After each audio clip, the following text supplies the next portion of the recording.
គ្រឿងស្រវឹងស្រាវិញ្ញាហ្នឹងគឺជារបស់ដែលគេហៅថា aggression របស់ដែលគ្រោះថ្នាក់ទៅលើថ្លើមហើយ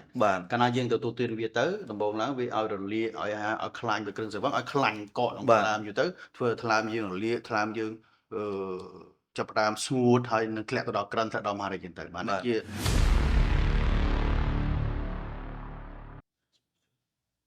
ខ្ញុំបាទដុកទ័រលេម៉ុនសូមគោរពនឹងជម្រាបសួរពុកម៉ែបងប្អូនស្វាគមន៍មកកាន់សប្តាហ៍ថ្មីនៃកម្មវិធី Dr. Talk Show នៅក្នុងសប្តាហ៍នេះដែរក៏មិនខុសពីសប្តាហ៍រាល់ដងទេយើងមានវេជ្ជបណ្ឌិតឯកទេសដែលអញ្ជើញចូលរួមជាវាគ្មិនដើម្បីចែកជូនអំពីសុខភាពទៅកាន់ពុកម៉ែបងប្អូនសូមស្វាគមន៍លោកវេជ្ជបណ្ឌិតសានចនាឯកទេសថ្លើមក្រពះពោះវៀននិងឬរោគបាត់ជំរាបសួរលោកគ្រូសុខសប្បាយទេលោកគ្រូសុខសប្បាយបាទលោកគ្រូអាចសម្ដែងនៅចំណាប់អារម្មណ៍នៅក្នុងការចូលរួមក្នុងកម្មវិធី Dr. Talk Show បន្តិចជូនទៅដល់ពុកម៉ែបងប្អូនបាទអរគុណបងប្អូនជំរាបសួរពុកម៉ែបងប្អូនខ្ញុំមានសេចក្តីសំណរីមែនទែនដែលបានចូលរួមចែករំលែកតាក់ទងសុខភាពថ្ងៃនេះដែល topic និយាយអំពីរឿងគ្រឿងស្រវឹងនិងថ្លើមបាទយើងនឹងខ្ញុំនឹងចែកជូននៅពេលបន្តិចទៀតនេះបាទតាក់ទងជាមួយនឹងគ្រឿងស្រវឹងនិងថ្លើមគឺយើងស្ដាប់ទៅគឺវាកំពុងតែ on trend ភាសាថ្មីរបស់យើងឥឡូវtopic ថ្ងៃនេះដែរគឺយើងនឹងនិយាយអំពីជំងឺក្រិនថ្លើមដែលបង្កឡើងដោយគ្រឿងស្រវឹងសំណួរដំបូងលោកគ្រូអាចបកស្រាយបានទេថាអ្វីទៅគឺជាជំងឺក្រិនថ្លើមដែរបាទជំងឺក្រិនថ្លើមជាទូទៅថាក្រិនថ្លើមមានថ្លើមវាមានស្អីមករំខានដល់វាជាមេរោគជាគ្រឿងស្រវឹងមកវាធ្វើឲ្យថ្លើមហ្នឹងវាក្រិនកោសិកាថ្លើមវាខូចវាមិនអាចធ្វើការបម្រើខ្លួនយើងជាកម្ចាត់ជាតិពុលជាយកវីតាមីនអីផ្សេងៗមកប្រើប្រាស់ខ្លួនយើងគឺគ្រោះថ្នាក់កាលណាថ្លើមយើងក្រិនប្រឈមនឹងការគ្រោះថ្នាក់នេះជាយមន័យនៃការក្រិនថ្លើមគឺថ្លើមវាបាត់បង់មុខងារធ្វើការទៅតាមតម្រូវរបស់ធម្មជាតិខ្លួនយើងបាទមានន័យថាបើសិនជាក្នុងករណីមុខងារគាត់100មុខងារនៃថ្លើមធ្វើបាន100វាធ្លាក់ចុះអីចឹងទៅបាទវាចុះទៅតាមលំដាប់ក្រិនកាន់តែខ្លាំងវាកាន់តែខ្សោយទៅមុខងាររបស់វាថ្ងៃណាមួយយើងនឹងគ្រោះថ្នាក់យើងអាចរស់នៅគ្មានថ្លើមបាទនៅក្នុងនោះដែរមូលហេតុនៃជំងឺក្រិនថ្លើមតើមានអ្វីខ្លះដែរលោកគ្រូបាទជាទូទៅមូលហេតុនៃជំងឺថ្លើមមានច្រើនបាទរាល់អ្វីក៏ដោយរលាកថ្លើមរលាកយូរទៅឬរំរាយយូរទៅវានឹងអាចគ្រើមអាចនឹងក្រិនអាចដល់មហារីកបាទតែដែលសំខាន់ជាងគេគឺថាពិភពលោកគេ highlight ដែលច្បូតនេះគឺមេរោគថ្លើម B ថ្លើម C និងធានបត់យើងនេះគឺគ្រឿងស្រវឹងតែរបស់ដែលកំពុងពេញនិយមកំពុងតែក្តៅបាទបច្ចុប្បន្នបាទនៅក្នុងពេលបច្ចុប្បន្ននេះតើគ្រឿងស្រវឹងដែលបណ្ដាលឲ្យមានក្រិនថ្លើមនោះលោកគ្រូអាចរៀបរាប់អំពីដំណើរការនៃការវិវត្តរបស់វាបន្តិចទេដែលធ្វើឲ្យថ្លើមយើងក្រិនដោយសារតែគ្រឿងស្រវឹងដែរបាទជាទូទៅគ្រឿងស្រវឹងស្រាវិញ្ញាហ្នឹងគឺជារបស់ដែលគេហៅថា aggression របស់ដែលគ្រោះថ្នាក់ទៅលើថ្លើមហើយកាលណាយើងទទួលទានវាទៅដំបូងឡើងវាឲ្យរលាកឲ្យខ្លាញ់ទៅគ្រឿងស្រវឹងឲ្យខ្លាញ់កកក្នុងថ្លើមយូរទៅធ្វើថ្លើមយើងរលាកថ្លើមយើងចាប់ផ្ដើមស្ងួតហើយនឹងធ្លាក់ទៅដល់ក្រិនធ្លាក់ដល់មហារីកចឹងទៅបាទនេះជាចលនការមួយតើពីចាប់ផ្ដើមការទទួលទានរហូតដល់ការក្រិនឬក៏ការមហារីកថ្លើមបាទនៅក្នុងនោះដែរតើគ្រឿងស្រវឹងដែលបណ្ដាលឲ្យមានការក្រិនថ្លើមនោះយើងផ្ដោតទៅលើតែស្រាតែមួយមុខឬក៏គ្រប់គ្រឿងស្រវឹងទាំងអស់ដែរហើយលោកគ្រូអាចបញ្ជាក់អំពីបរិមាណបានទេថាតើកម្រិតប៉ុណ្ណាញ៉ាំប៉ុណ្ណាដែលអាចបណ្ដាលឲ្យមានការក្រិនថ្លើមបាទសំណួរល្អជាទូទៅគេថាគ្រឿងស្រវឹងហ្នឹងរាប់តាំងពីស្រាបៀរបាទរាប់តាំងពីស្រាជាស្រាសឬក៏ស្រាក្រហមអីចឹងទៅណាអាហ្នឹងជាហៅគេហៅគ្រឿងស្រវឹងហើយការដែលគ្រោះថ្នាក់ហ្នឹងគឺអាស្រ័យទៅលើកម្រិតហៅដឺក្រេរបស់គ្រឿងស្រវឹងនៅក្នុងនេះដែលយើងផឹកហ្នឹងប្រហែលភាគរយទៅព្រោះថាស្រាសវាភាគរយច្រើនល្មមហើយស្រាក្រហមភាគរយច្រើនទៅតាមនេះវាហើយវីស្គីស្រាអីខ្លាំងៗនេះភាគរយទៅតាមភាគរយកាន់តែខ្ពស់អត្រាពុលថ្លើមកាន់តែខ្លាំងបាទឧទាហរណ៍ស្រុកគេមានថាមួយកែវប៉ុណ្ណេះស្មើ10ក្រាមប៉ុណ្ណេះស្មើ10ក្រាមបើស្រុកយើងតែសាមញ្ញជាងគេរឿងជាវិទ្យាស្រាបៀរឧទាហរណ៍ថាបងប្អូនក្មេងៗចានិយាយទឹកខ្មៅហ្នឹងគឺថាមួយកំប៉ុងវាគឺស្មើនឹង20ក្រាមហើយបាទអញ្ចឹងបើជាទូទៅផឹកតែ2កំប៉ុងហ្នឹងប្រឈមនឹងគ្រោះថ្នាក់ហើយបើទឹករៀងថ្លាហ្នឹងអាច3កំប៉ុងឡើងទៅប្រឈមនឹងគ្រោះថ្នាក់ហើយបាទសួរផឹកមួយកំប៉ុងមួយថ្ងៃពីរថ្ងៃគ្រោះថ្នាក់មិនមែនទេផឹកទៅជាទូទៅគេថាអ្នកដែលផឹកបែបអញ្ចឹងលើសទឹកខ្មៅទឹកល្អក់ហ្នឹងលើសពី2កំប៉ុងឬក៏ទឹកថ្លាលើសពី3កំប៉ុងក្នុងមួយថ្ងៃផឹកក្នុងរយៈពេល10ឆ្នាំអ្នកផឹកមួយថ្ងៃក្នុងចំណោមមាន 50% ប្រឈមនឹងក្រិនថ្លើមបាទលើព្រឹងទៀតគេថាគេនិយាយប៉ុណ្្នឹងហើយរូបមន្តតែអ្នកខ្លះផឹកមិនដល់ប៉ុណ្្នឹងទេតិចជាងហ្នឹងក៏អាចប្រឈមនឹងក្រិនថ្លើមដែរអញ្ចឹង ជាសរុបទៅបើយើងកិច្ចគ្រឿងស្រវឹងបានជារឿងល្អ អញ្ចឹងមានថាយើងអត់អាចកណនាថាតតក៏ប៉ុណ្ណេះកំប៉ុងបានក្រិនថ្លើមអញ្ចឹងគាត់ផឹកតិចទេមិនអីទេអត់អាចទេទៅលើ បាទតែជាទូទៅទឹកអក់ហ្នឹងទឹកខ្មៅហ្នឹងគឺ2កំប៉ុងឡើងទៅ បាទ ទឹកថ្លាគឺ3កំប៉ុងឡើងទៅប្រចាំហើយ ត្រង់ភាសារបស់លោកគ្រូមានភាសាថាតាក់ទងជាមួយនឹងប៊ីយ៉ា បាទ ភាគច្រើនប្រជាជនយើងមួយចំនួនខ្ញុំធ្លាប់ជួបហ្មងគាត់និយាយថាការទទួលទានប៊ីយ៉ាមិនឲ្យក្រិនថ្លើមទេដោយសារប៊ីយ៉ាវាមានជាតិអាល់កុលតិចកន្លែងហ្នឹងលោកគ្រូអាចបញ្ជាក់ឬក៏សង្កត់ឲ្យកាន់តែស៊ីជម្រៅទៅការហូបប៊ីយ៉ាហ្នឹងបានទេ បាទយល់ខ្ញុំរំលឹកឡើងវិញការនិយាយការយល់បែបខាងលើហ្នឹងគឺមិនត្រឹមត្រូវទេ បាទ ឲ្យតែមានជាតិស្រវឹងចូលក្នុងខ្លួនយើងផឹកតិចប្រឈមតិចផឹកច្រើនប្រឈមច្រើនគាត់ថាជាបច្ចេកទេសជាបទពិសោធន៍គេសិក្សាមកគឺថាមនុស្សប្រុស40ក្រាមឡើងទៅប្រឈមនឹងក្រិនណា បាទ មនុស្សស្រី40ក្រាមឡើងទៅប្រឈមនឹងគ្រោះថ្នាក់ដូចខ្ញុំបានបូកដកកូនចៅមិញហ្នឹងតាទឹកខ្មៅហ្នឹង2កំប៉ុងស្មើនឹង40ក្រាមហើយអញ្ចឹងកណ្ដាលលើស2កំប៉ុងទៅប្រឈមហើយអញ្ចឹងនិយាយថាផឹកចូលទៅមិនគ្រោះថ្នាក់ហ្នឹងគឺមិនត្រូវទេបាទស្រាបៀរហ្នឹងសំខាន់ស្រាបៀរហ្នឹងកាន់ដឺការ៉េភាគរយនឹងកាន់តែខ្ពស់គ្រោះថ្នាក់កាន់តែខ្លាំងអញ្ចឹង បាទ ហ្នឹងចង់និយាយប៉ុណ្្នឹងឯងបាទ អូខេ បាទ ពិតជាល្អមែនទែនត្រង់ចំណុចនេះមួយទៀតសំណួរបន្ទាប់ដែលយើងឃើញមានការយល់ច្រឡំដែរយុវវ័យរបស់យើងគាត់តែងតែគិតថាការទទួលទានគ្រឿងស្រវឹងឲ្យមានក្រិនថ្លើមតទៅរាប់ឆ្នាំអញ្ចឹងណាចុះបើសិនជាក្នុងករណីលោកគ្រូធ្លាប់ជួបបទពិសោធន៍ទេថាតើយុវវ័យអាចកើតជំងឺក្រិនថ្លើមបានឬទេ បាទយូរយើងជួបម្ដងដែរអ្នកអាយុ10ជាង10ក្រាស់20អីឡើងហ្នឹងមានជំងឺក្រិនថ្លើម មានក្រិនថ្លើមតាំងពីអាយុ10ជាង បាទ10ជាងមាន20ជាងមានហើយជាពិសេសគាត់អាចមានមេរោគថ្លើមបេក្នុងខ្លួនផង បាទ មេរោគថ្លើមបេត្រូវការ10 20ឆ្នាំអាចក្រិនណាព្រោះថាហើយគាត់មានគ្រឿងស្រវឹងថែមទៀតខ្ញុំថ្លើមគាត់មានតែមួយគាត់មានរបស់ដែលរំខានថ្លើមមានទាំងថ្លើមបេផងមានគ្រឿងស្រវឹងផងខ្ញុំអាការដែលប្រឈមនឹងក្រិនប្រឈមមហារីកគឺនៅវ័យក្មេងៗ អូ វ័យកំពុងតែរៀនសូត្រវ័យកំពុងតែប្រឹងពេញរ រកចំណូល ហ្នឹងទៅធ្លាក់ខ្លួនឆ្លាច់ជាអ្នកជំងឺបាទ បាទអញ្ចឹងកុំឲ្យមានយល់ច្រឡំការយល់ច្រឡំបន្តទៀតទៅលើពុកម៉ែបងប្អូនដែលគិតថាតលតែអាយុច្រើន50 60ឆ្នាំទើបអាចក្រិនថ្លើមមិនមែនទេអញ្ចឹងតាមភាសាលោកគ្រូគឺ20ជាង 20 ក្រាស់ក៏មាន ក៏មាន30ក៏មានបាទ ច្រើនខ្លាំងមែនតើ បាទ សំណួរបន្ទាប់ទៀតមានការយល់ច្រឡំមួយដែលកើតឡើងខ្ញុំជួបខ្លាំងនៅក្នុងមជ្ឈដ្ឋានជុំវិញអ្នកមិត្តភក្តិក៏ដោយគាត់ថាគាត់ហូបគ្រឿងស្រវឹងពិតមែនក៏ប៉ុន្តែគាត់ហូបអាហារល្អៗ បាទ គាត់បានហាត់ប្រាណ បាទ អញ្ចឹងគាត់មិនអីទេសុខភាពគាត់ បាទ គាត់អាចនិយាយថាកាត់កងគ្នា បាទ ទៅជាកាត់កងគ្នាមួយការហូបអាហារមួយការហាត់ប្រាណវិញ បាទបាទ ត្រង់កន្លែងនេះលោកគ្រូយល់យ៉ាងម៉េចដែរ បាទនេះក៏ជាការយល់ច្រឡំមួយដែរ យល់ច្រឡំ បាទយើងមានថាយើងធ្វើបន់គឺបានបន់ហើយតែយើងធ្វើបាបគឺបានបាបហើយ បាទ អាចយកបាបមកសងបន់សងបាបបានទេបាទមានអ្នកខ្លះគាត់យល់ថាផឹកផងញ៉ាំផងបន្ថយចិត្តពុលបន្ថយក្រិនថយអីអត់មានទេ បាទ អាហារល្អមិនក៏ដោយអាហារល្អវាគិតរឿងអាហារល្អដូចធ្វើបន់អញ្ចឹង បាទ យើងញ៉ាំគ្រឿងស្រវឹងគឺដូចធ្វើបាបអញ្ចឹងខ្ញុំវាប្រឈមនឹងខូចថ្លើមយើងហើយដូច្នេះការនិយាយនេះមិនត្រូវទេអ្នកខ្លះគេថាផឹកញ៉ាំផងទៅកុំឲ្យក្រិនផឹកពុះទៅទេអត់សូវពុលថ្លើមអីអាហ្នឹងអត់ទេការនិយាយនេះមិនត្រឹមត្រូវគាត់ថាបើយើងផឹកអត់ញ៉ាំសោះអាហ្នឹងវាទៅទាំងសុទ្ធទាំងហ្មងវាគ្រោះថ្នាក់កាន់តែខ្លាំង បាទ ផឹកបានញ៉ាំតិចតួចគ្រោះថ្នាក់នៅតែមានគាត់ថាវាក្រន់ជាងអត់ញ៉ាំឲ្យសោះហ្នឹង បាទ អត់ក្រន់ជាងពុះទៅទេ បាទ ប៉ុន្តែការញ៉ាំផង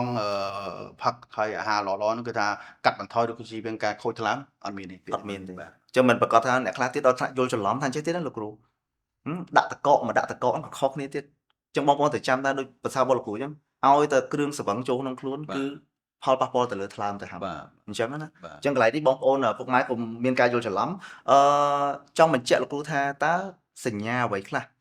ដែលជារោគសញ្ញានៃជំងឺក្រិនថ្លើមដែលបង្កឡើងដោយគ្រឿងស្រវឹង បាទសំណួរល្អបងប្អូនជាទូទៅសញ្ញាដែលក្រិនថ្លើមការក្រិនថ្លើមយើងចែកចេញជាពីរដំណាក់កាលក្រិនថ្លើមដែលគាត់ចេញជារោគសញ្ញានិងមិនទាន់ចេញជារោគសញ្ញា បាទ ជាទូទៅបើថាអ្នកជំងឺមកជួបយើងដោយសារគាត់ចេញរោគសញ្ញាម្នាក់ថ្លើមគាត់ហ្នឹងធ្ងន់ធ្ងរខ្លាំងហើយ បាទ ចេញជាលឿងចេញជាអីលឿងឬក៏គាត់អស់កម្លាំងខ្លាំងគាត់បត់ជើងឈាមចេញខ្មៅក្អួតឈាមអ្នកខ្លះសន្លប់បាទអាហ្នឹងគឺថាធ្ងន់ហើយ បាទ អញ្ចឹងមកក្រុមទៀតដែលមិនទាន់ចេញរោគសញ្ញាមិនទាន់ចេញឲ្យម្ចាស់ខ្លួនដឹងហ្នឹងគឺសំខាន់ណាស់គ្រូពេទ្យដឹងកាលណាគ្រូពេទ្យរកឃើញមុនគឺការគ្រប់គ្រងការវិវត្តអីបានល្អជាង នឹងហៅក្រុមក្រិនថ្លើមដែលមិនទាន់ចេញរោគសញ្ញាគ្រូពេទ្យមានសមត្ថភាពរករបស់បែបអញ្ចឹងបើថាចាំឲ្យចេញរោគសញ្ញាដែលខ្ញុំរៀបរាប់ខាងលើជាលឿងជាធំពុះទាញទឹកអីក្អួតឈាមហ្នឹងមានតែធ្ងន់ខ្លាំងហើយ បាទចុះក្នុងករណីដែលលោកគ្រូមានប្រសាសន៍ថាក្រិនថ្លើមដែលមិនទាន់មានរោគសញ្ញាសោះ បាទ អញ្ចឹងអ្នកខ្លះគាត់ព្រួយបារម្ភ បាទ កំពុងតែផឹក បាទ ស្រាបៀរផង បាទ តើគាត់គួរតែមកជួបពេទ្យដើម្បីធ្វើយ៉ាងម៉េចទើបអាចដឹងបាន បាទសំណួរល្អអត់ដែរជាជីវិតពេទ្យខ្ញុំជាង20ឆ្នាំខ្ញុំគិតថាអ្នកដែលចង់ឆ្ងល់ថាថ្លើមខ្ញុំមានបញ្ហាអត់ខ្ញុំអាសាផឹកហ្នឹងមកជួបពេទ្យដូចជាតិច10 20% ខ្ញុំលើកទឹកចិត្តឲ្យគាត់ជួបពេទ្យហើយលើកចិត្តខ្លាំងគេឲ្យជៀសគ្រឿងស្រវឹងបើថាប៉ះពាល់មួយចំនួនហើយទៅគួរតែជួបពេទ្យមួយឆ្នាំម្ដងឧទាហរណ៍មកជួបពេទ្យប្រាប់ពេទ្យថាពេទ្យខ្ញុំសុខភាពខ្ញុំនិយាយហើយការទទួលទានគ្រឿងស្រវឹងខ្ញុំនិយាយគ្រូពេទ្យនឹងពិនិត្យជូនណា បាទ ពិនិត្យការអាចដឹងបានថាសុខភាពថ្លើមគាត់មានការប៉ះពាល់គាត់អាចដឹងតាមរយៈមើលឈាមមើលអេកូថ្លើមហើយដែលមើលពិនិត្យលើខ្លួនប្រាណព្រោះថាក្រិនថ្លើមដំបងក៏ឃើញមានស្នាមក្រហមនៅលើទ្រូងដូចសបុកពីងពីងហ្នឹង បាទ មិនមែនក្រហមដូចចេញថ្ងៃទេ បាទ បើទ្រូងឃើញសបុកដូចសបុកពីងពីងក្រហមនៅលើទ្រូងហ្នឹងអូអាហ្នឹងសញ្ញាថ្លើមក្រាន់ហើយចង្កឹះបាតដៃគាត់ធម្មតាបាតដៃពណ៌ស្មើអញ្ចឹងគាត់បាតដៃក្រហមងាង បាទ គេហៅអង់គ្លេសerythropalmia ភាសាបារាំងបាទបាតដៃក្រហមទ្រូងសុទ្ធតែមានការផ្កាយរះពេញទ្រូង បាទ នឹងឬក៏លឿងតិចហ្នឹងនឹងជាសញ្ញាដំបូងដែលគ្រូពេទ្យរកឃើញអ្នកជំងឺគាត់ក៏អត់ចាប់អារម្មណ៍ទេបាទ បាទ តែអ្នកខ្លះជាបរោះស្រាប់ទ្រូងដោះហ្នឹងវាធំខុសប្រុសប្រហែលដូចមនុស្សនារីហ្នឹងអាហ្នឹងជាសញ្ញាប្រាប់ថាអូថ្លើមហ្នឹងមានបញ្ហា ថ្លើមមានបញ្ហា បាទហ្នឹងខ្ញុំការមើលមនុស្សលើខ្លួនប្រាណការមើលឈាមការអេកូអាចជួយឲ្យដឹងថាសុខភាពថ្លើមយើង បាទ ដល់កម្រិតណា បាទទៅតាមបទពិសោធន៍របស់លោកគ្រូតកតងជាមួយនឹងជំងឺក្រិនថ្លើមនេះតើវាធ្ងន់ធ្ងរដែរឬទេហើយមួយទៀតតើវាផ្ដល់ផលគ្រោះថ្នាក់ខ្លាំងដែរឬទេទៅកាន់អ្នកជំងឺហើយនឹងផ្ដល់ផលវិបាកអ្វីខ្លះទៅថ្ងៃអនាគតដែរ បាទអរគុណបងយើងកាលណាមានជំងឺយើងភ័យណា បាទ ស្លាប់ព្រោះមិនរស់ជាបាទជំងឺកិនថ្លើមដូចជំរាបជូនអញ្ចឹងមានពីរក្រុមដែលនៅស្រាលហៅថាមិនទាន់ចេញរោគសញ្ញានិងក្រុមចេញរោគសញ្ញាក្រុមមិនទាន់ចេញរោគសញ្ញាហ្នឹងជាទូទៅគ្រូពេទ្យអ្នករកឃើញអញ្ចឹងបានយើងថាការដែលយើង check up សំខាន់មួយឆ្នាំម្ដងសំខាន់កាលណាមិនទាន់ចេញរោគសញ្ញាគាត់អាចរស់នៅបានធ្វើការបានដូចគេដូចឯងគាត់ត្រូវការថ្នាំព្យាបាលមូលហេតុនៃការក្រិនមកពីគ្រឿងស្រវឹងត្រូវឈប់ដាច់ខាតយ៉ាងមកណា បាទ គាត់មានផ្សេងៗទៀតដែលរំខានដល់ថ្លើមទៅសេរីគាត់ធាត់គាត់លុបឈាមគាត់ទៅនោះបែបត្រូវតែចាត់ចែងរកពេទ្យគ្រប់គ្រងស្ថានភាពនៅបានល្អទៅគាត់អាចរស់នៅបានដូចគេដូចឯងរាប់ឆ្នាំ10 20ឆ្នាំជារឿងធម្មតារកពេទ្យជួបពេទ្យនឹងវាតម្លៃស្ថានភាពនៅនឹងចេះនឹងទៅស្ថានភាពប្រែប្រួលខុសទៅណាកែគាត់ទៅនឹងស្ថានភាពថ្លើមដែលនៅល្អដែលថាមិនទាន់ចេញរោគសញ្ញាមួយក្រុមទៀតក្រុមដែលចេញរោគសញ្ញាគឺអូប្រឈមគ្រោះថ្នាក់ណា បាទ គាត់អាចថាថ្លើមគាត់ខ្សោយសម្រាប់ភាពនៃការលាងជាតិពុលមានកម្រិតធ្វើឲ្យពលដំណាក់កាលដំបូងគាត់អាសាភ្លេចភ្លាំងគិតលុយខុសបើកឡានអាចគ្រោះថ្នាក់អីហ្នឹងអ្នកខ្លះពលដល់ស្លាប់ក៏មានដែរបាទហើយមួយទៀតខ្សែឈាមប៉ោងក្នុងកាពះអាចក្អួតឈាមអាចចេញតិចទឹកអាចចេញលឿងអ្នកខ្លះថ្លើមវិវត្តទៅដល់មហារីកខ្លាំងបាទថ្នាក់ប្រឈមដល់អាយុជីវិត នឹងតកតងជាមួយនឹងផលវិបាកនិងការវិវត្តរបស់ជំងឺក្រិនថ្លើមលោកគ្រូជួបច្រើនដែរឬទេអ្នកដែលគាត់វិវត្តពីក្រិនថ្លើមទៅមហារីកថ្លើមដោយសារតែគ្រឿងស្រវឹង ច្រើន ភាគរយច្រើនតែម្ដង ច្រើន អូខេនៅក្នុងនោះផងដែរលោកគ្រូអាចបកស្រាយបញ្ជាក់បានទេថាបើសិនជាយើងចង់ធ្វើរោគវិនិច្ឆ័យឲ្យពិតប្រាកដថាបុគ្គលហ្នឹងឬក៏អ្នកជំងឺហ្នឹងគាត់ពិតជាមានជំងឺក្រិនថ្លើមដែរ បាទ តើរោគវិនិច្ឆ័យយើងគួរតែធ្វើបែបណាដែរ បាទជាទូទៅរោគវិនិច្ឆ័យពាក្យថារោគវិនិច្ឆ័យគឺត្រូវមើលលើមនុស្សនិងទៅលើការពិនិត្យអមវេជ្ជសាស្ត្រផ្សេងៗ បាទ ជាស្ទើរមនុស្សដូចជំរាបជូនអញ្ចឹងកាលណាគាត់ក្រិនថ្លើមគាត់អាចចេញសញ្ញាជាបាតដៃក្រហមខុសប្រក្រតីបាទលើទ្រូងមានសញ្ញាផ្កាយ spider angioma ហ្នឹងបាទអ្នកខ្លះចេញលឿងប៉ុណ្ណឹងអ្នកខ្លះ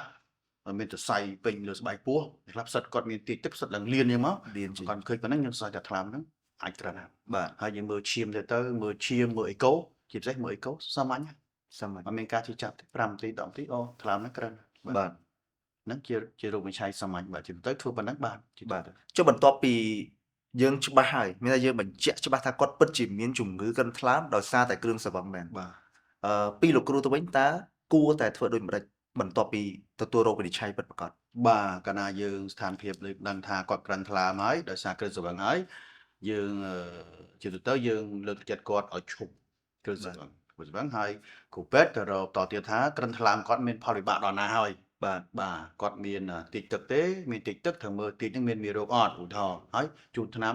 ព្យាបាលទីឲ្យគាត់ទៅឧទាហរណ៍ ឬក៏ថាកំពុងអាហារគាត់មានសាច់ឈាមប៉ោងនៅត្រូវឆ្លុះកាពះជូនគាត់ដើម្បីរមើលដើម្បីចងដើម្បីឲ្យថ្នាំឲ្យបាត់សាច់ឈាមប៉ោងទៅវិញទៅហើយលើសូត្រសាច់ឈាមប៉ោងគេឆ្លុះកាពះជាជនមួយចំនួនធំគាត់បារម្ភខ្លាចជាមួយការឆ្លុះកាពះហ្នឹងអត់ទេបច្ចុប្បន្នគេឆ្លុះដល់មិនដេកលក់អត់មានអីលំបាកទេ5នាទីហើយឆ្លុះយកឧទាហរណ៍ហើយទៅធ្វើអេកូជូនគាត់រាល់6ខែម្ដងដើម្បីថាតែកាលថ្លើមក៏ក្រិនប្រឈមនឹងការដុំថ្លើមកាន់មហារីថ្លើមអញ្ចឹងខែរងមើលម្ដងខែរងម្ដងជាតេស្តមួយស្រួលសាមញ្ញបាទហើយជួបណាត់ជួបពេទ្យទៅតាមពលម្នាក់អាចខែម្ដង3ខែម្ដង6ខែម្ដងបន្តលេបថ្នាំទៅតាមគ្រូពេទ្យបញ្យល់ទៅយើងអាចជៀសវាងហានិភ័យទាំងឡាយដូចជាក្អួតឈាមតិចទឹកឬក៏ឡើងលឿនថ្លើមបាទគឺធ្វើបែបចឹង អូខេនៅក្នុងនោះផងដែរលោកគ្រូមានប្រសាសន៍ថាជំហានដំបូងគឺត្រូវតែផ្ដាច់ស្រាបាទ ចឹងឥឡូវពុកម៉ែបងប្អូនប្រហែលជាអាចនឹងឆ្ងល់ហើយឬក៏ចង់ដឹងពីអនុសាសន៍ពីលោកគ្រូទៅវិញថាតើគួរតែផ្ដាច់ស្រាតាមរបៀបណាឬក៏យើងមានជាឱសថក្នុងការផ្ដាច់ស្រាដែរទេលោកគ្រូ បាទជាទៅឱសថនឹងផ្ដាច់ស្រាគឺយើងមិនទាន់មានទេ បាទ គ្រាន់តែការផ្ដាច់ស្រាហ្នឹងវាអាស្រ័យទៅលើជំងឺទៅលើបុគ្គលម្នាក់ៗតើគាត់ញៀនដល់កម្រិតណាបាទបើនៅកម្រិតស្រាលគាត់អាចធ្វើដោយខ្លួនឯងបានគឺត្រូវការម្ចាស់ខ្លួន បាទ ត្រូវការក្រុមគ្រួសារត្រូវការបរិស្ថានជុំវិញគាត់ដែរបាទយើងពិធីជប់លៀងផ្សេងៗយើងត្រូវតែកុំមានគ្រឿងស្រវឹងបាទហើយក្រុមគ្រួសារលើកទឹកចិត្តគាត់ជាប្រពន្ធជាកូនលើកចិត្តពុកនិយាយពុកយកទទួលទានទៅពុកចូលសម្រាប់ពេទ្យវារំខានដល់ពុករំខានដល់កូនចៅរំខានដល់សេដ្ឋកិច្ចគ្រួសារអញ្ចឹងមកយ៉ាងនោះចំនៅយើងមានពីណាចង់ធ្វើអំពើមិនល្អទេមានពីណាចង់ក្រចង់មានក៏ធ្វើទៅប៉ះរឿងគ្រោះថ្នាក់បាទបាត់បង់លុយកាក់អញ្ចឹងចង់អាហ្នឹងត្រូវដកត្រូវពិចារណាហើយបាទគាត់ចូលចិត្តអីឧហានគាត់ធ្វើការស្ងប់អារម្មណ៍ទៅជត់លោក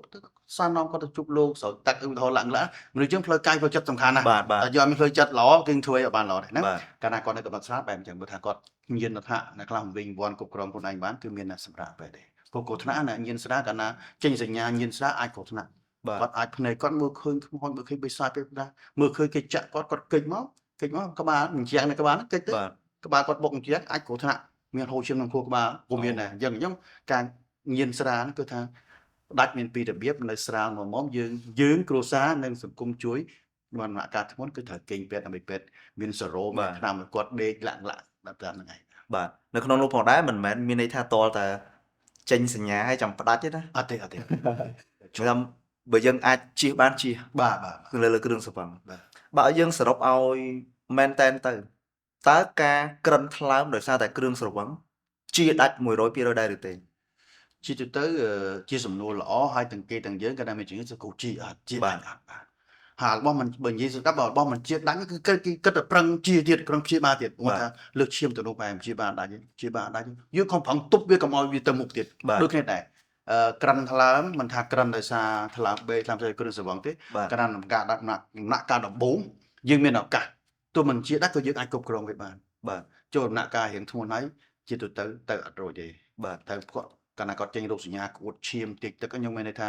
គាត់ថ្ងៃណាមួយគាត់នឹងក្អួតឈាមម្ដងទៀតកាលណាមួយគាត់តិចទឹកម្ដងទៀតត្រូវការចូលពេទ្យខ្ញុំសំខាន់មើលសុខភាពជួបពេទ្យតាមដានសុខភាពជៀសវាងគ្រឿងស្រវឹងកុំឲ្យយើងធ្លាក់ខ្លួនដល់ក្រិនតន់បើថាតំណងអត់ស្រួលជួបពេទ្យហើយដើម្បីមិនមកបើថាក្រិនហើយយើងគ្រប់គ្រងអាដំណាក់កាលដំបូង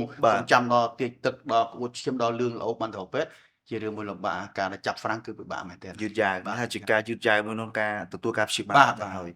នៅក្នុងនោះផងដែរលោកគ្រូអាចចែករំលែកបានទេថាតើអាហារអ្វីដែលសំខាន់សម្រាប់អ្នកជំងឺក្រិនថ្លើមដោយសារតែគ្រឿងស្រវឹងហើយយើងឃើញថាបច្ចុប្បន្ននេះមានអាហារបំពន់ជាច្រើនដែលដាក់លក់នៅតាមទីផ្សាររបស់យើងតើនៅក្នុងនោះអាហារបំពន់សំខាន់ដែរឬទេហើយអាហារអ្វីខ្លះដែលសំខាន់សម្រាប់អ្នកជំងឺក្រិនថ្លើមដែរសម្រាប់អាហារបំពន់ពិភពលោកអត់មានឯកសារនិយាយថាល្អសម្រាប់សុខភាពថ្លើមក្រិនថ្លើមអីអត់មានទេណាជាទូទៅសម្រាប់សុខភាពថ្លើមជារួមពីក្បាលដល់ចុងជើងសម្រាប់អាហារគឺថាទាំងថ្លើមនេះគឺថាយើង healthy food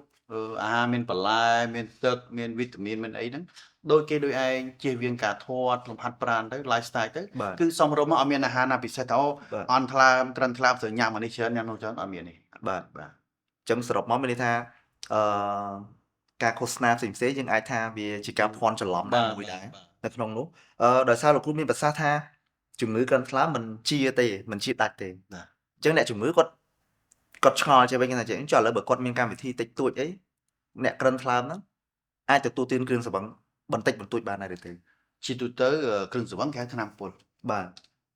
thằng bồ nhóm bờ dương xong mình sọc phép lỏ nó cô phải chôm nó sụp vắng phải chôm được lá thơ tục chư bà cột cho lặng lặng này khác đây về ra cái Bạn. mình sọc phép lỏ nó cho bờ tham có cần hay rừng ấy có thể tụ tiền cái sụp tiệt bán ăn bàn này Bạn. này khác nhằm đây về sai can sai cái mình Bạn. đôi xa của chiêm đôi xa sòng lọp đôi xa ấy lặng lặng giống chưa từ tới cần tham on hay cứ tới tới cái zero à con Bạn. zero à con bà zero ស្មើសូន្យតែបាន bà ថា zero มัน มัน ត្រូវ អាច ទទួលទាន អត់ ស្ត មា ង់ ន តែ អត់ ម្ មាន ដង គ្រឹះស្រវឹងតែមានគ្រឹះស្រវឹងគឺប្រឈមនឹង បា ការ ទ ដេកពេទ្យ អូខេចុះបើសិនជាក្នុងករណីគាត់មានជំងឺកិនថ្លើមហ្នឹងទៅហើយតើគាត់គួរតែមកជួបពេទ្យញឹកញាប់ដែរឬទេ បាទសំណួរល្អជាទូទៅគេហៅ partner មានដៃគូណាមិន បា ថា ទ តែសុខភាពទេយើងរកស៊ីអីយើងមានឡានក៏យើងមានជាងឡានរបស់យើងដែរ បាទ កាលណាគាត់ដឹងថាគាត់មានក្រិនខាំគាត់ត្រូវមានគូពេទ្យរបស់គាត់ បាទ គូពេទ្យគាត់នឹងណាត់គាត់ថាអូសុខភាពបងប៉ុណ្ណេះតាមលទ្ធផលឈាមតាមការនឹងខ្លួនប្រាណគាត់ការរំខានរបស់បងត្រូវមកជួបខ្ញុំមួយខែក្រោយឬក៏ថា3ខែក្រោយឬ6ខែក្រោយគូពេទ្យគាត់មាន plan របស់គាត់ហើយអញ្ចឹងយើងថាការមានដៃគូមានគូពេទ្យរបស់យើងប្រចាំជារឿងល្អ បាទនិយាយទៅត្រូវយកនៅពេលដែលមានជំងឺកិនថ្លើមគឺត្រូវតែយកគ្រូពេទ្យជាដៃគូតែម្ដង ទៅហើយគ្រប់ទាំងអស់តាំងទាំងលើកឈាមទឹកនោមផ្អែមក្រិន បាទ ខាំយើងត្រូវតែមានហៅបង្គោលរបស់យើងមានអាងរបស់យើង បាទ បាទគ្រូពេទ្យអាងរបស់យើងបាទ អញ្ចឹងនៅពេលដែលអ្នកជំងឺគាត់អញ្ជើញមកជួបលោកគ្រូជាប្រចាំទៅតាមការណាត់ណា បាទ តើនៅក្នុងតេស្តសំខាន់អ្វីខ្លះដែលលោកគ្រូតែងតែធ្វើជូនគាត់ដែរ បាទជាទូទៅជំងឺមួយគ្រូពេទ្យគាត់មានបច្ចេកទេសមានវិទ្យាករណ៍របស់គាត់ហើយ បាទ ប្រហែលថាថ្លើមគាត់ត្រូវមើលមុខងារថ្លើមថាអូដល់ត្រូវទៅមើលខែទៅមួយថ្លើមហើយ បាទ 6ខែដល់ពេលគាត់ត្រូវមើលអេកូថាថ្លើមគាត់មាន100នាក់អាចមានអ្នកណាមួយមានដុំតូចយើងអាចព្យាបាលជាដោយមិនហួសពេលក្នុងការមហារីកថ្លើមដំណាក់កាលចុងក្រោយអញ្ចឹងណា បាទ គ្រូពេទ្យគាត់មានគម្រោងរបស់គាត់ឲ្យមានមើលឈាមមានសួរមនុស្សមានការមើលឈាមមួយចំនួននិងអេកូក្រាហ្វីថតរាល់6ខែម្ដង បាទចុះបើសិនជាក្នុងករណីប្រជាជនយើងដែលគាត់កំពុងតែតាមដានកម្មវិធីគាត់មិនទាន់មានជំងឺកិនថ្លើមទេ បាទ គាត់ចង់សួរវិញតើធ្វើយ៉ាងម៉េចទើបគាត់អាចការពារកុំឲ្យកើតមានជំងឺកិនថ្លើមបាន ល្អសំណួរល្អជាទូទៅយើងនឹងថាដូចខ្ញុំជំរាបជូនហ្នឹងថាមូលហេតុក្រិនថ្លើមមានអីខ្លះ បាទ មកក្រិនថ្លើមមានដូចជាមេរោគថ្លើម B មេរោគថ្លើម C គ្រឿងស្រវឹងបាទនិងបច្ចុប្បន្នទៀតគេហៅសង្គ្រូមឌីមេតាម៉ូលិកធាត់លើសឈាមទឹកនោមផ្អែម បាទ សុទ្ធតែក្រុមជំងឺដែលប្រឈមនឹងក្រិនថ្លើម បាទ អញ្ចឹងយើងត្រូវតែបើសិនជាគាត់មានបញ្ហាប្រឈមអស់ទៅហ្នឹងថាថ្លើម B ថ្លើម C អត់ដែលដឹងទេ បាទ ត្រូវទៅមើលបើមានត្រូវទៅរកពេទ្យព្យាបាលព្រោះមានថ្លើម C ព្យាបាលជាដាច់ថ្លើម B មានថ្នាំគ្រប់គ្រងបានត្រូវទៅរកពេទ្យព្យាបាលឧទាហរណ៍ បាទ មានយើងប៉ះពាល់គ្រឿងស្រវឹងយើងត្រូវពិចារណាថាយើងចង់យកគ្រឿងស្រវឹងសបាយឬក៏យកគ្រឿងថ្លើមរយៈពេល10ឆ្នាំទៀត បាទ អញ្ចឹងហើយការគិតមនុស្សយើងគិតច្បាស់ជាឆ្លោទាំងអស់ថាមិនយកទេគ្រឿងថ្លើមតែជួនកាលយើងភ្លេចខ្លួនកលៈទេសៈនេះភ្លេចខ្លួនយើងត្រូវការយើងខ្លួនឯង commitment ហើយក្រុមគ្រួសារពួកម៉ាក់ត្រូវជួយ បាទ ដាក់រំលឹកគ្នាបាទហើយបើគាត់មានបញ្ហាសង្គ្រូបហ៊ីមេតាម៉ូលិកគាត់លើឈាមទៅនោមផ្អែមធាត់ឡើងគាត់ត្រូវទៅរកពេទ្យទាំងខ្លួនឯង commitment ថាម៉េចគ្រប់គ្រងគ្រឿងនឹងរឿងនឹងឲ្យបានទៅ បាទ យើងនឹងយើងថាយើងកាត់យើងជៀសវាងពីកត្តាប្រឈមនឹងក្រិនថ្លើមហើយទៅហ្នឹងគាត់គ្រូពេទ្យកាលណារាល់ពេលគាត់ពិនិត្យសុខភាពទូទៅគ្រូពេទ្យនឹងមើលជូនហើយ បាទ មានមើលគ្រាប់ឈាមមានមើលឈាមមានមើលអេកូពោះហ្នឹងវាដោយទាំងអស់ហើយ បាទ អេកូថ្លើមអេកូនឹងជាមួយគ្នាអញ្ចឹងតែឃើញកណាខុសប្រកដីពេទ្យអាចប្រាប់យើងថាអូសញ្ញានេះតើតើនឹងថ្លើមត្រូវធ្វើអីបន្តទៀតអញ្ចឹងរាល់ពេលយើងជួបពេទ្យពិនិត្យសុខភាពទូទៅហ្នឹងមានប្រយោជន៍ណា បាទ ទូទៅផងអាចដឹងពីសុខភាពថ្លើមសុខភាពបេះដូងឡើងទៅតាមគ្រូពេទ្យរបស់យើង បាទអូល្អមែនតើកន្លែងនេះមានថាការតាមដានដិតដល់អីគឺជាជំរើសដែលល្អមែនតើនៅក្នុងនោះផងដែរធម្មតានៅពេលដែលអ្នកជំងឺគាត់មានជំងឺកិនថ្លើមមានការចូលរួមពីការតាមដានគ្រូពេទ្យផងហើយនឹងមានអ្នកថែទាំនៅផ្ទះផង បាទ អ្នកថែទាំនៅផ្ទះមួយចំនួនគាត់បារម្ភគាត់ថាគាត់ថែទាំអ្នកជំងឺកិនថ្លើមដែលមានទីទឹកឡើងលឿងអីជាដើមហ្នឹងតើអាចឆ្លងទៅកាន់អ្នកថែទាំដែរឬទេ បាទសំណួរល្អបងសំណួរនេះបើសិនជា10ឆ្នាំមុនគឺថាការភ័យឆ្លងនោះខ្លាំងមែនទែន បាទ យើងយល់ច្រឡំថាអូក្រិនថ្លើមឆ្លងតិចទឹកឆ្លងការពិតវាការនិយាយអញ្ចឹងវាមិនសិនជាត្រូវទេណា បាទ ការឆ្លងនោះក្រិនថ្លើមវាមិនឆ្លងទេអ្វីដែលឆ្លងមូលហេតុឲ្យក្រិនថ្លើមឧទាហរណ៍គាត់ក្រិនថ្លើមដោយសារគ្រឿងស្រវឹងមានន័យឆ្លងបើយើងកុំផឹកគ្រឿងស្រវឹងមានថ្លើមយើងខូចណាស់ បាទ បើឆ្លងដូចថាគាត់មានថ្លើម B ថ្លើម B ក៏មិនមែនឆ្លងដល់យើងប៉ះពាល់គ្នានៅគ្នាថ្លើម B ឆ្លងតាមការរភេទតាមឈាមឆ្លងពីម្ដាយទៅកូននៅពេលសម្រាលថ្លើម C ក៏ដូចគ្នាដែរដូច្នេះក្រិនថ្លើមវាមិនឲ្យឆ្លងទេតិចទឹកវាមិនឲ្យឆ្លងទេហើយយើងជៀសវាងថាគាត់មានថ្លើម B ថ្លើម C ជៀសវាងកុំឲ្យទៅប្រឡាក់ឈាមគាត់ទៅវាជារឿងរួចអញ្ចឹងការដែលថែទាំក្រុមគ្រួសារដែលមានអ្នកជំងឺក្រិនថ្លើមតិចទឹកឡើងឲ្យឆ្លងដូច COVID ដូចផ្ដាសាយមិនជារឿងទៅមិនរឿងទៅខ្វល់មិនរឿងទៅរើសអើងទេ បាទ បាទ ចុះក្នុងករណីដែលអ្នកជំងឺគាត់មានទីទឹកគាត់មានក្អួតឈាម បាទ គាត់គិតថាហ្នឹងជាដំណាក់កាលចុងក្រោយនៃជំងឺក្រិនថ្លើមតើពាក្យហ្នឹងពិតដែរឬទេលោកគ្រូ តិចទឹក គួតឈាមវាមិនមែនមានន័យថាចុងក្រោយទាំងស្រុងទេ បាទ ជួនកាលលើកដំបូងគាត់ចាប់ផ្ដើមមានអញ្ចឹងដែរជួបពេទ្យទៅគាត់ពេទ្យអាចគ្រប់បានគាត់រស់នៅបានច្រើនឆ្នាំ5 បាទ ឆ្នាំ10ឆ្នាំទៅតាមលើសហ្នឹងក៏មានទៅតាមមនុស្សម្នាក់ បាទ គាត់បើគាត់ចេញចូលពេទ្យរាល់ដោយសារក្អួតឈាមតិចៗរហូតមួយខែពីរដងហើយបញ្ជាក់ថាថ្លើមហ្នឹងវាវិវត្តទៅមុខឆ្ងាយ ពីវត្តទៅមុខឆ្ងាយ តែយ៉ាងណាក៏ដោយកាន់តែធ្ងន់យើងទាំងគេទាំងយើងចង់រស់ខ្ញុំការប្រឹងប្រែងថែគឺកាន់តែខ្លាំងជាងមុនទៅគាត់បាទ ត្រឹមត្រូវមែនតើ បាទ អានេះទៅតាមបទពិសោធន៍ខ្ញុំយើងមានចំណុចប្រសើរមួយខ្ញុំជួបច្រើនមែនតើនៅក្នុងមន្ទីរពេទ្យធម្មតានៅពេលដែលយើងនិយាយរឿងយើងនិយាយភាសាសាមញ្ញផឹកស៊ី បាទ ផឹកស៊ីលោកគ្រូ បាទ ផឹកស៊ីគឺអ្នកផឹកស៊ីមួយយើងច្រើនណាស់ បាទ តែពេលដែលគាត់ឈឺចូលទៅគេងពេទ្យដោយសារតែគាត់មានជំងឺក្រិនថ្លើម បាទ អីចឹងជាដើមតើអ្នកណាគេជាអ្នកកំដរដែលលោកគ្រូជួបប្រទះច្រើននៅពេទ្យ បាទ មានមិត្តភ័ក្តិដែលនៅជុំវិញហ្នឹងមកមើលទេឬក៏ចុងក្រោយសល់តែអ្នកណាសល់តែគ្រួសារ បាទ កន្លែងនេះលោកគ្រូជួប បាទ ហើយមានអនុសាសន៍ឲ្យចង់ចែករំលែកទៅកាន់គាត់ដែរទេ បាទជាការពិតរឿងការដែលយើងចិត្តតែផឹកហ្នឹងវាមានមូលហេតុវាជួនកាលកត្តាពួកម៉ាក់ជួនកាលកត្តាខ្លួនឯងអញ្ចឹងណា បាទ បាទកត្តាខ្លួនឯងយើងចាត់ចែងទៅក្រុមគ្រួសារយើងជួនកាលកត្តាពួកម៉ាក់ហ្នឹងយើងឡើងទៅផឹកទៅស៊ីគេឡើងរាប់អានឡើងហៅអញ្ចឹងណា បាទ យើងបាត់ពួកម៉ាក់អស់ហើយអញ្ចឹងគាត់ថាពួកម៉ាក់មានច្រើនពួកម៉ាក់ខ្លះគាត់ផឹកម្ដងម្កាលក្នុងន័យដើម្បីជួបគ្នាបន្តិចបន្តួចចំណេះសំណាលឬក៏ជជែករឿងការរកស៊ីអូខេយើងជួនកាលយើងពិបាកជាដែរណា បាទ តែពួកម៉ាក់យើងផឹកមួយអាទិត្យលើមួយអាទិត្យយើងគួរតែពិចារណាដែរថាយើងគួរតែបន្តអញ្ចឹងទៀតក៏យ៉ាងម៉េច បាទ បើយើងនៅបន្តខ្លាចបាត់ពួកម៉ាក់10ឆ្នាំទៀតវាមិនមែនបាត់ពួកម៉ាក់ទេនឹងពួកម៉ាក់បាត់មុនក៏យើងបាត់មុន ចិត្តយើងបាត់ហើយបាត់ទាំងអស់ហើយពួកម៉ាក់ក៏បាត់កូនក៏បាត់ប្រពន្ធក៏បាត់ business មុខមាត់ក្នុងសង្គមយើងក៏បាត់ដែរ បាទ អញ្ចឹងយើងត្រូវពិចារណាចំណុចហ្នឹងថ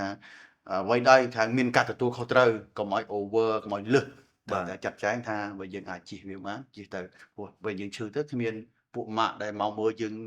មក ដិតដល់ មកដល់ទេគឺមានតែកូនក្រុមគ្រួសារយើងឯងយើងជាអ្នកចំណាយហោះហ្នឹងហើយអ្វីៗយើងមានហ្នឹងយើងនឹងបាត់ទៅបដាបដាហើយ បាទ បាទទ្រព្យសម្បត្តិមុខមាត់កិត្តិយសក្នុងសង្គមឯងទាំងអស់ហើយបើយើងទៅបាត់ហើយឧទាហរណ៍ បាទ យើងទៅពិចារណាចំណុចនេះ នៅក្នុងនោះផងដែរលោកគ្រូមានប្រសាសន៍ថាបើសិនជាពេលខ្លះគ្រឿងស្រវឹងជិះអត់បាន បាទ តិចតួច បាទ ម្ដងម្កាលអីចឹងណា បាទ អ្នកខ្លះគាត់យល់ច្រឡំថាអញ្ចឹងទៀតណាថាផឹកមួយថ្ងៃតែមួយកំប៉ុងពីរកំប៉ុងជួយសុខភាពណា បាទ តែការទទួលទានគ្រឿងស្រវឹងបើយើងនិយាយស៊ីជម្រៅទៅកម្រិតតិចតួចអាចជួយទៅលើសុខភាពដែរឬទេ ជាទូទៅគ្រឿងស្រវឹងគេនៅតែហៅថាជាតិពុល toxic បាទ គាត់ថាយើងអ្នកខ្លះយល់ច្រឡំថាគ្រឿងស្រវឹងវាតិចតួច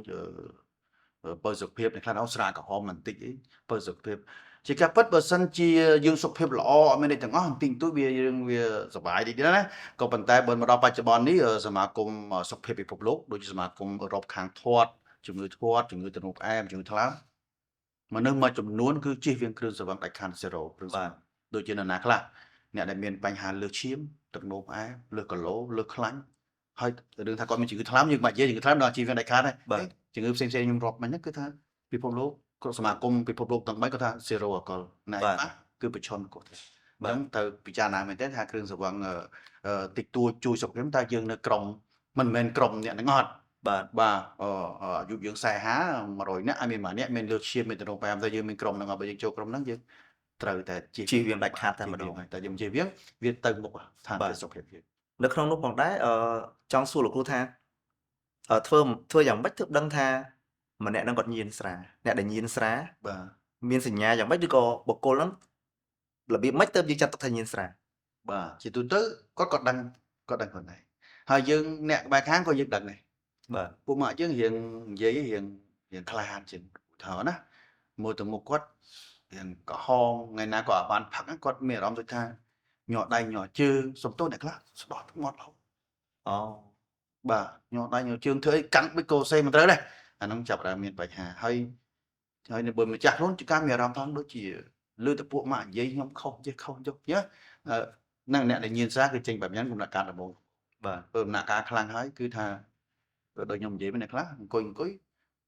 ឃើញដូចជាមានស្អីខុសរត់ដូចជាខ្មោចជាបិសាចគេចាក់អ្នកខ្លះតិចឬសូគេជេរគេអីហ្នឹងហើយចាប់ផ្ដើមគាត់ថា hallucination បាទ ភ្នែកមើលឃើញខុសតិចលើឃើញខុសអញ្ចឹងហ្នឹងជាសញ្ញាតើតើនឹងញៀនស្រាយបាទ បាទក្រៅពីហ្នឹងបើខ្ញុំវិញខ្ញុំមើលឃើញថាអ្នកខ្លះគាត់ទទួលទានគ្រឿងស្រវឹងដ៏មានអំពើហិង្សាក្នុងគ្រួសារ បាទហ្នឹងបាទ អញ្ចឹងមិនថាបងប្អូនកាត់បន្ថយបានក៏កាត់បន្ថយជៀសវាងបានក៏ជៀសវាង ឈប់ ព្រោះវាមិនមែនជារឿងដែលល្អ បាទ សម្រាប់យើងពេកទេអញ្ចឹងណាហើយអ្នកដែលរងទុក្ខចុងក្រោយគឺមានតែក្រុមគ្រួសារប្រពន្ធកូនទេ បាទ បើសិនជាអាចប៉ះពាល់ដល់ជីវិតទៀតគឺកូនខ្លះជាកំព្រាប្រពន្ធខ្លះជាស្ត្រីមេម៉ាយជាដើម បាទ ជាចុងក្រោយលោកគ្រូមានអាចជាមានជាអនុសាសន៍ខ្លីៗ ចែកជូនទៅកាន់ប្រជាជនជាងទេតាក់ទងជាមួយនឹងក្រិនថ្លើមដែលបង្កដោយគ្រឿងស្រវឹង បាទបើជាសរុបដោយខ្លីទៅតើតើនឹងគ្រឿងសង្វឹងវាប៉ះពាល់ច្រើនតែខ្ញុំសូមយកតែរឿងថ្លើមមកនិយាយ